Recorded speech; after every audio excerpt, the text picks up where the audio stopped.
আল্লাহ রাব্বুল আলামিন কোরআনে কারীমের ভিতরে সূরাতুল ইমরানের ভিতরে বলেন, ওয়াসারিউ ইলা মাগফিরাতিম মির রাব্বিহিম ওয়া জান্নাতিন আরদুহাস সামাই ওয়াল আরদ।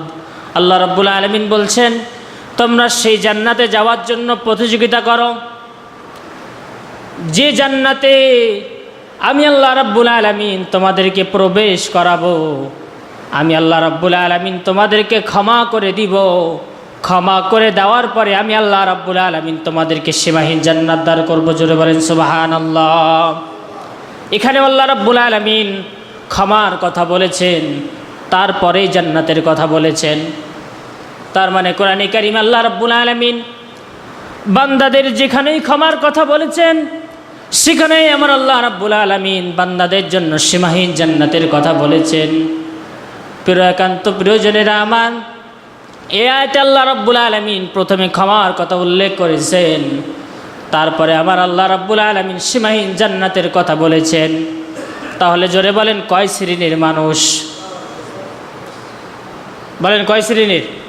10 শ্রেণীর মানুষকে আমার আল্লাহ রাব্বুল আলামিন ক্ষমা করে দিবেন আর সীমাহীন জান্নাত আমার আল্লাহ দান করবেন। তার 1 নম্বর হচ্ছে আমার আল্লাহ বলেন, ইন্নাল মুসলিমিনা ওয়াল মুসলিমাত।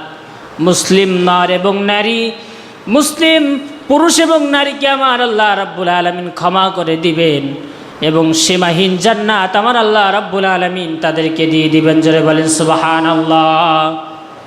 আপনাদের কাছে প্রশ্ন করতে চাই, আল্লাহ যে বললেন মুসলমান নর এবং নারীকে আমার আল্লাহ ক্ষমা করে দিবেন, জান্নাত দান করবেন, গোটা পৃথিবীতে 200 কোটি মুসলমান, কয়শো কোটি? 200 কোটি মুসলমান গোটা পৃথিবীতে। সবাই বলতেছে আমি মুসলমান, আর আমার আল্লাহ বলছেন যে যারা মুসলমান তাদেরকে আমি আল্লাহ ক্ষমা করে দিব, সীমাহীন জান্নাত দান করব। আপনাদের কাছে প্রশ্ন আমার, এই গোটা পৃথিবীতে যে নাম করা নামদারি যে সমস্ত 200 কোটি মুসলমান আছে, এই 200 কোটি মুসলমান কি আল্লাহর ক্ষমা পাবে এবং সীমাহীন জান্নাতে যেতে পারবে? বলেন যেতে পারবে? যে 200 কোটি মুসলমান নিজেদেরকে মুসলমান বলে দাবি করতেছে, এরাও তো এই আয়াতের অনুযায়ী আমার আল্লাহর ক্ষমা পাবে এবং বিশাল সীমাহীন জান্নাত পাবে, ঠিক কিনা বলেন? কিন্তু না, মুসলমান হতে গেলে অনেকগুলো গুণ লাগে। সেই গুণের বিষয় বর্ণনা করতে গেলে অনেক বড় লম্বা বিষয় হয়ে যাবে। আমি আপনাদের কাছে ছোট্ট একটি প্রশ্ন করতে চাই, যদি কোনো মুসলমান যদি কোনো মানুষ নিজেকে মুসলমান হিসেবে দাবি করতে চায়, তাহলে তার সর্বপ্রথম সবচেয়ে বড় বিষয় হচ্ছে তাকে ইসলামের ছায়াতলে আসতে হবে, কালেমা পড়ে মুসলমান হতে হবে, ঠিক কিনা বলেন? কালেমা পড়ে মুসলমান না হওয়া পর্যন্ত কোনো মানুষ কি মুসলমান হতে পারবে? বলেন পারবে নাকি? পারবে না।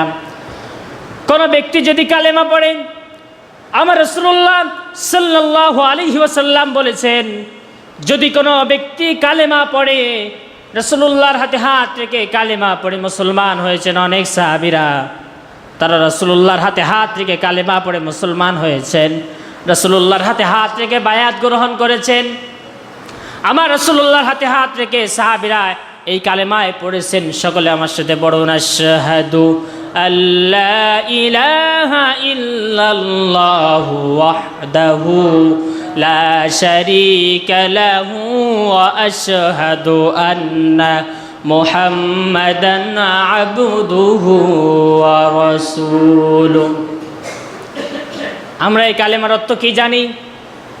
আমি সাক্ষ্য দিচ্ছি যে আল্লাহ ছাড়া কোনো ইলাহ নাই, আল্লাহ ছাড়া কোনো মাবুদ নাই, আল্লাহ ছাড়া কোনো উপাস্য নাই, আল্লাহ ছাড়া কোনো আইনদাতা নাই, বিধানদাতা নাই, আল্লাহ এই পৃথিবীর সব। এই সাক্ষ্য আপনি আমি দেই কি দেই না? এই সাক্ষ্যই দিয়ে তো একজন ব্যক্তি মুসলমান হয়। তারপরে কি বলি? ওয়াহদাহু লা শারীকা লাহু, আমরা এক আল্লাহ বিশ্বাসী, আল্লাহর সাথে কাউকে আমরা শরীক করতে চাই না। জোরে বলেন ঠিক কিনা? আল্লাহর সাথে আমরা কারোর শরীক করি না। এই সাক্ষী দিই, আরও সাক্ষী দিই, ওয়া আশহাদু আন্না মুহাম্মাদান আবদুহু ওয়া রাসূলুহু, আমার রাসূলুল্লাহ মুহাম্মাদুর রাসূলুল্লাহ সাল্লাল্লাহু আলাইহি ওয়াসাল্লাম আল্লাহর পক্ষ থেকে প্রেরিত রাসূল এবং তার বান্দা। জোরে বলেন ঠিক কিনা? এই তিনটা সাক্ষী দিয়েই একজন ব্যক্তি নিজেকে মুসলমান দাবি করতে চায়, ঠিক কিনা বলেন? জন্মগত বৈশিষ্ট্য দিয়ে, আমি মুসলিম পরিবারে জন্মগ্রহণ করেছি, এই জন্মগত বৈশিষ্ট্য দিয়ে অনেক ব্যক্তি আজকের মুসলমান দাবি করতেছে। জোরে বলেন ঠিক কিনা? এই বংশে জন্মগ্রহণ করেছি, মুসলিম বংশে জন্মগ্রহণ করেছি। প্রিয় উপস্থিতি, মুসলিম বংশে জন্মগ্রহণ করলে কোনো ব্যক্তি মুসলমান হতে পারে? একটু জোরে বলেন, পারে? কোনো ব্যক্তি মুসলমান হতে পারে না। যদি কোনো ব্যক্তি মুসলমান হতে চায়, শুধু কালেমা পড়লে হবে না, শুধু কালেমা পড়লে হবে না। আশহাদু আল্লা ইলাহা ইল্লাল্লাহু ওয়াহদাহু লা শারীকা লাহু ওয়া আশহাদু আন্না মুহাম্মাদান আবদুহু ওয়া রাসূলুহু, শুধু এই কালেমা পড়লে হবে না, এই কালেমা মেনে নেওয়ার দরকারও আছে না নাই? একটু জোরে বলেন, আছে না নাই? এই কালেমা মেনে নিতে হবে। প্রিয় উপস্থিতি, একান্ত প্রিয়জনেরা আমার,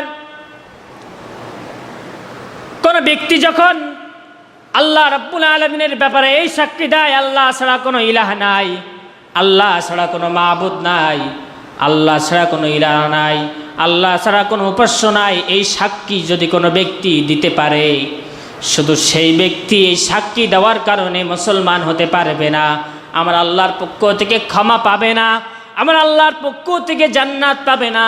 একটি হাদিস আপনি আমি জানি যে রাসূলুল্লাহ বলেছেন, লা ইলাহা ইল্লাল্লাহ ফাদাখালাল জান্নাহ, যে ব্যক্তি লা ইলাহা ইল্লাল্লাহ বলবে, আল্লাহ ছাড়া কোনো ইলাহা নাই, আল্লাহ ছাড়া কোনো মাবুদ নাই, এই সাক্ষ্য যদি কোনো ব্যক্তি দিতে পারে, ফাদাখালাল জান্নাহ, ওই ব্যক্তি আল্লাহর জান্নাতে প্রবেশ করবে। এই হাদিস আপনি আমি জানি কি জানি না? জানি না। এই নিয়ে আমার জীবনে একটা বাস্তব ঘটনা আছে, আমি সংক্ষেপে বলতেছি। আমাদের ইউনিয়ন পরিষদে আমি দাঁড়িয়ে আছি কয়েক বছর আগে। একজন ইমাম সাহেব, তিনি ইজি বাইক চালক। ইউনিয়ন পরিষদে অনেকগুলো লোক ইজি বাইকে করে নিয়ে আসছে, তিনি একজন ইমাম। বাস্তব জীবনের কথা বলতেছি।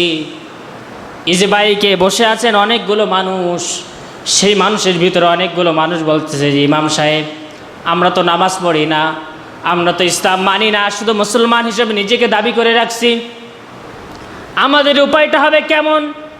কি উপায় হবে আমাদের? ওই যে ইজি বাইক চালক, যিনি একজন মসজিদের ইমাম, আমাদের ওই সাইডের এক মসজিদের ইমাম, আমি তাকে চিনি।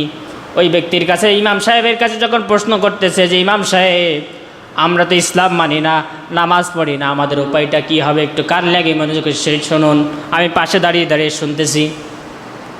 তখন ইমাম সাহেব একটা হাদিস বলতেছে, যে হাদিসটা একটু আগে আমি বললাম, লা ইলাহা ইল্লাল্লাহ ফাদাখালাল জান্নাহ। যদি কোনো ব্যক্তি মুখে একবার জীবনে স্বীকৃতি দিতে পারে, সাক্ষ্য দিতে পারে, আল্লাহ ছাড়া কোনো মাবুদ নাই, আল্লাহ ছাড়া কোনো ইলাহা নাই, যদি কোনো ব্যক্তি একবার জীবনে এই সাক্ষ্য দিতে পারে, তাহলে আল্লাহ রাব্বুল আলামিনের হাবিব বলেছেন, ওই ব্যক্তি আল্লাহর জান্নাতে প্রবেশ করবে। আমার নিজে কানে শোনা যে সমস্ত মানুষরা এই প্রশ্ন করেছিল, তারা ইমাম সাহেবের সাথে ডাইরেক্ট বলল, ইমাম সাহেব, তাহলে তো কালেমা জীবনে কতবার পড়েছি আমরা নিজেও জানি না, হিসাব নাই, তাহলে তো আমরা জান্নাতে প্রবেশ করে যাব। ইমাম সাহেব সুন্দর করে বলল, হ্যাঁ, কালেমা পড়লে জান্নাতে প্রবেশ করা যায়। আমার এত পরিমাণ রাগ হলো, আমি ইমাম সাহেবের কাছে গেলাম, গিয়ে বললাম যে, এই যে হাদিসটা আপনি বলেছেন যে লা ইলাহা ইল্লাল্লাহ, কালেমা পড়লেই সেই ব্যক্তি জান্নাতে প্রবেশ করবে, হাদিস আপনি কোথায় পাইছেন? বলছে মুসলিম শরীফের ভিতরে আছে।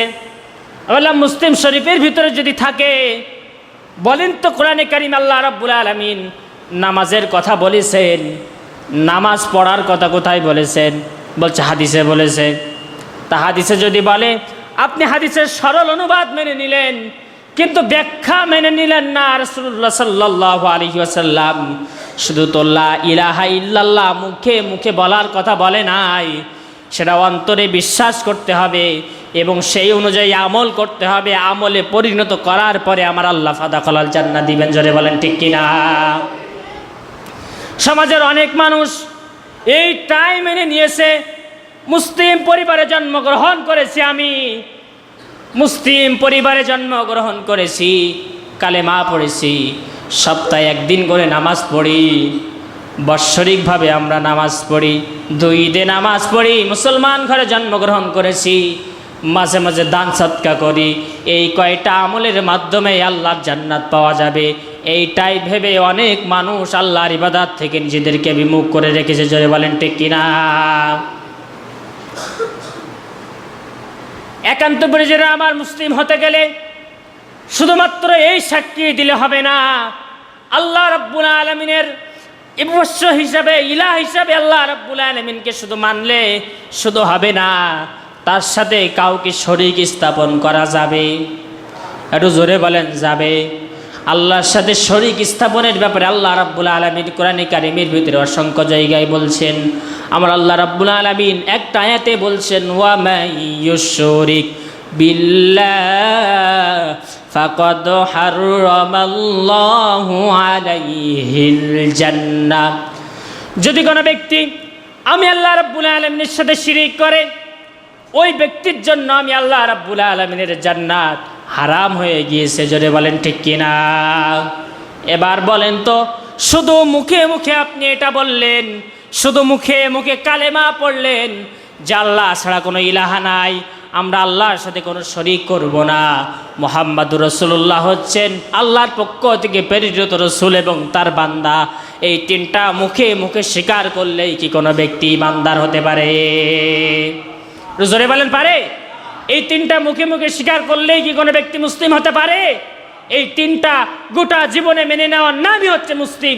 কিন্তু আমাদের সমাজে বংশ পরিচয় দিয়ে এবং বংশ পরিচয় দিয়ে সাপ্তাহিক নামাজ পড়ে, বাৎসরিক নামাজ পড়ে, কিছু দান সদকা করে নিজেকে মুসলিম দাবি করতে চায়, কিন্তু আমার আল্লাহর কাছে ও ব্যক্তি প্রকৃত কোনোদিন মুসলিম হতে পারে?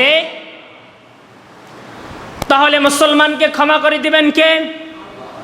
একটু জোরে বলেন কে?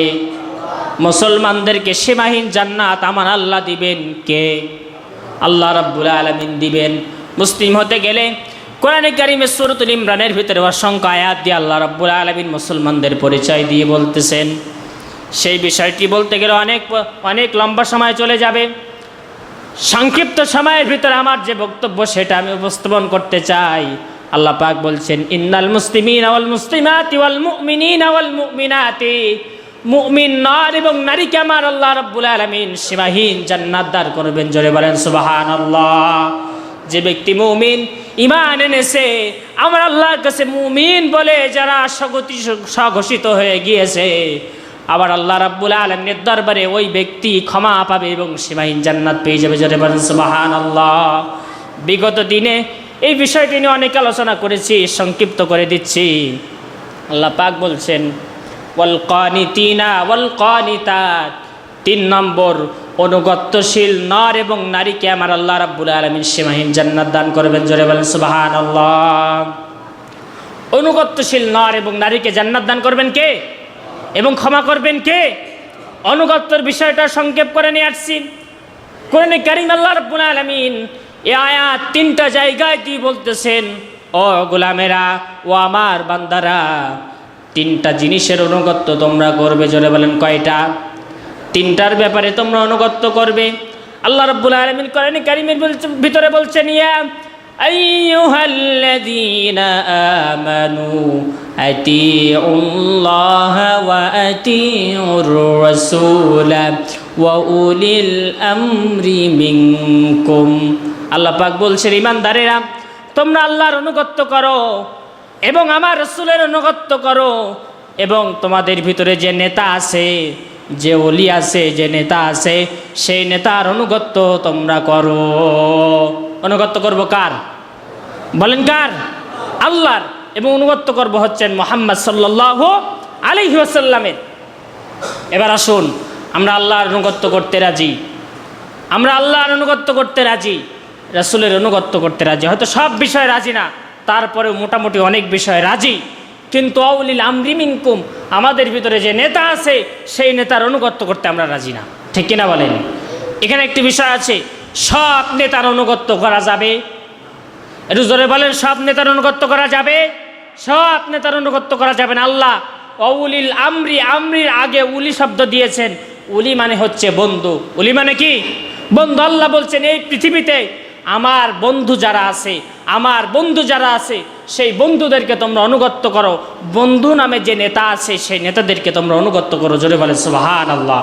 তার মানে আপনার আমার নেতা হবে এমন, আপনার আমার নেতা হবে এমন, এমন নেতার আনুগত্য করতে হবে যে নেতার ব্যাপারে আমার আল্লাহ রাব্বুল আলামিন সন্তুষ্ট, ফেরেশতারা সন্তুষ্ট, মুহাম্মাদুর রাসূলুল্লাহ সন্তুষ্ট, যে নেতার ব্যাপারে আরশে আজিম সন্তুষ্ট, যে নেতার ব্যাপারে মুহাম্মাদুর রাসূলুল্লাহ সন্তুষ্ট, সেই নেতার অনুগত্য করার ব্যাপারে আল্লাহ রাব্বুল আলামিন ঘোষণা দিয়েছেন। জোরে বলেন ঠিক কিনা? মসজিদের ইমাম তিনি আমাদের প্রকৃত নেতা, ঠিক কিনা বলেন? মসজিদের যিনি ইমাম তিনি হচ্ছেন আমাদের প্রকৃত নেতা। ওই নেতা আপনাকে জান্নাতের পথ দেখায়, ওই নেতা আপনাকে নামাজের পথ দেখায়, ওই নেতা আপনাকে ভালোর পথ দেখায়। কিন্তু অধিকাংশ মানুষ এই সমাজে দেখা যাচ্ছে নেতার অনুগত্য করে বেশি মূল নেতার নাকি বাহিরের নেতার? বাহিরের নেতার অনুগত্য বেশি, মূল নেতার অনুগত্য। আপনি বোঝেন যে নেতা আপনাকে জান্নাতের পথ দেখায়, যে নেতা আপনাকে ভালোর পথ দেখায়, যে নেতা আপনাকে জান্নাতের পথ দেখায়, যে নেতা আপনাকে ভালোর পথ দেখায়, যে নেতা আপনাকে কোরআনের পথ দেখায়, যে নেতা রাসূলুল্লাহর পথ দেখায়, যে নেতা আল্লাহর পথ দেখায়, সেই নেতার অনুগত্য না করে বাহিরের নেতার অনুগত্য করবেন, এই অনুগত্যের নাম উলিল আমরি মিনকুম না, ঠিক কিনা বলেন? একান্ত পরিজনেরা আমার, এই জন্য এই তো গত কয়েকদিন আগে নেতা নির্বাচন হয়ে গেল। নেতা নির্বাচনের সময়ও সাবধান হওয়ার দরকার ছিল। গত কয়েকদিন আগে আমাদের নেতা নির্বাচন হয়ে গেল।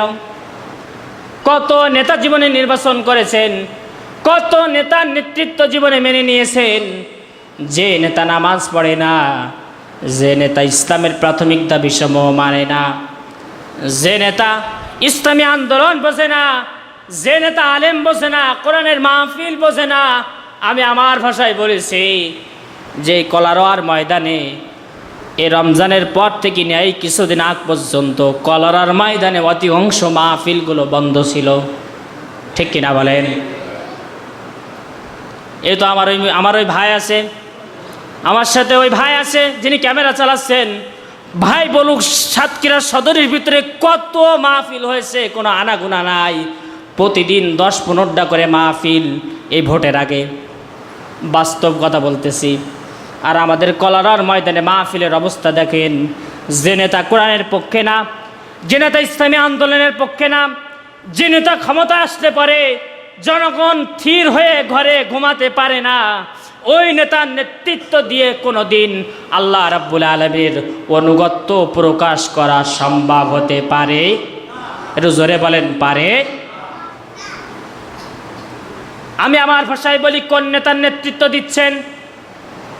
যে নেতা আপনাকে জান্নাতের পথ দেখায় না, যে নেতা বেনামাজি, যে নেতা জনগণের সম্পদগুলো মেরে খায়, ওই নেতার নেতৃত্ব মেনে নিচ্ছেন। আল্লাহ রাব্বুল আলামিন কোরআনে কারীমের ভিতরে বলছেন সূরাতুল বনী ইসরাঈল, ইয়াউমা নাদউ কুল্লা উনাসিম বিইমামিহিম। দুনিয়াতে যে নেতার নেতৃত্ব দিবে, দুনিয়ায় যে নেতার কর্তৃত্ব করবে, গোলামিত্ব করবে, যে নেতার পিছনে স্লোগান দিবে, ওই নেতার সাথেই কিয়ামতের দিন ময়দানে মাহশারে আল্লাহ রাব্বুল আলামিন তোমাকে উঠাবেন। জোরে বলেন ঠিক কিনা? নেতা যদি জান্নাতি হয়, নেতা যদি জান্নাতি হয়, নেতা যদি সেই আদর্শের হয়, তাহলে নেতার পিছনে কিয়ামতের দিন তুমি উঠে আল্লাহর জান্নাত পাবে। আর নেতা যদি জাহান্নামী হয়, নেতা যদি ইসলামী আন্দোলন বিদ্বেষী হয়, নেতা যদি উলামায়ে কেরাম বিদ্বেষী হয়, নেতা যদি তাফসীর মাহফিল বিদ্বেষী হয়, বুঝতে হবে ওই নেতার সাথে কিয়ামতের দিন উঠবেন আর আল্লাহর জাহান্নামে নেতার সাথে চলে যাবেন। জোরে বলেন ঠিক কিনা? একান্ত প্রয়োজনেরা আমার, এজন্য এমন নেতার অনুগত্য করতে হবে যে নেতা জান্নাতি নেতা, আল্লাহর ভালোবাসার পাত্র নেতা। নেতা ক্ষমতা আসলে পারে জনগণ ঠিকভাবে ঘুমাতে পারে না, নেতা ক্ষমতা আসলে পরে জনগণের উপরে মিথ্যা মামলা আছে না নাই?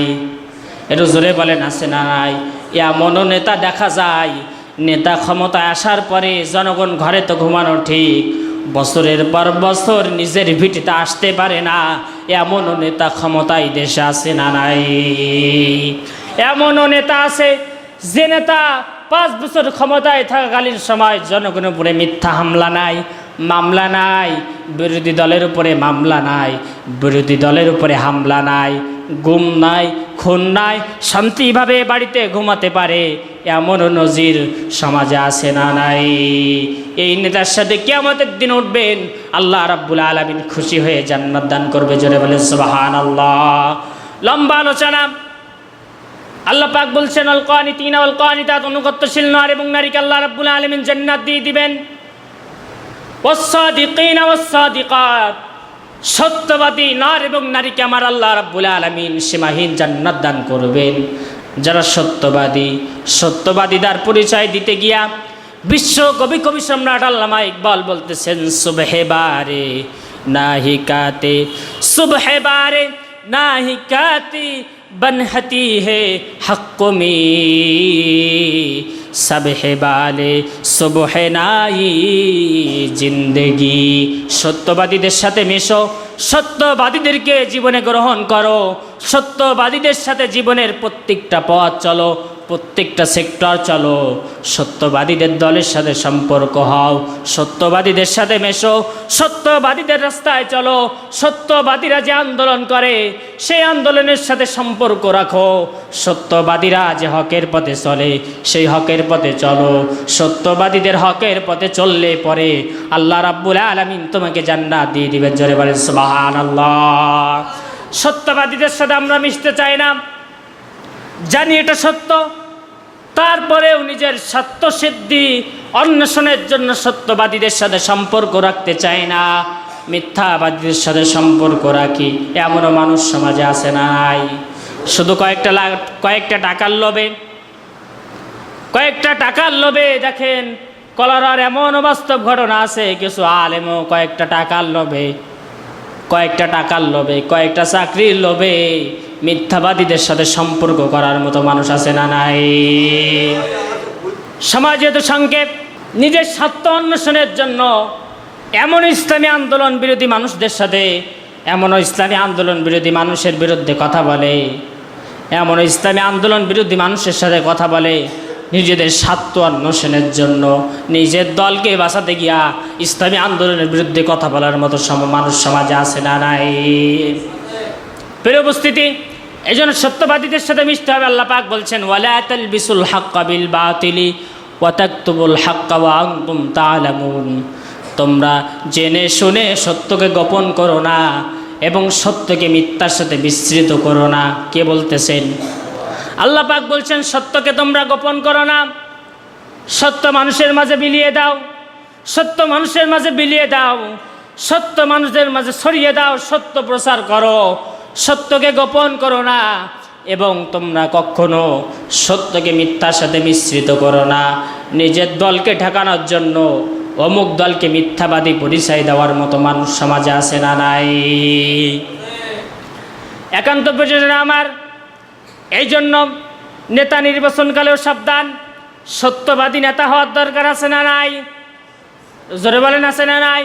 সত্যবাদী নেতা হওয়ার, সত্যবাদী নেতা যিনি তার সাথে সম্পর্ক রাখতে হবে এবং সত্যবাদী নেতা নির্বাচন করতে হবে। আমার আল্লাহ রাব্বুল আলামিন এটা করার তৌফিক আমাদেরকে দান করুন। জোরে বলেন আমিন। আর যে কয়টা গুণ আছে, এই কয়টা গুণের সম্পর্কে আলোচনা করতে গেলে অনেক সময় চলে যাবে।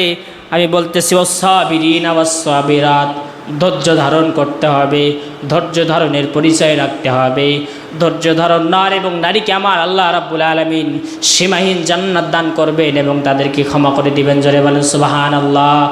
ওয়াল খাশিঈনা ওয়াল খাশিয়াত, যারা আল্লাহ রাব্বুল আলামিনের ইবাদতের ব্যাপারে খুশুর সহিত ইবাদত করবে, আমার আল্লাহ রাব্বুল আলামিন তাদেরকে ক্ষমা করে দিবেন এবং সীমাহীন জান্নাত আমার আল্লাহ তাদেরকে দান করবেন।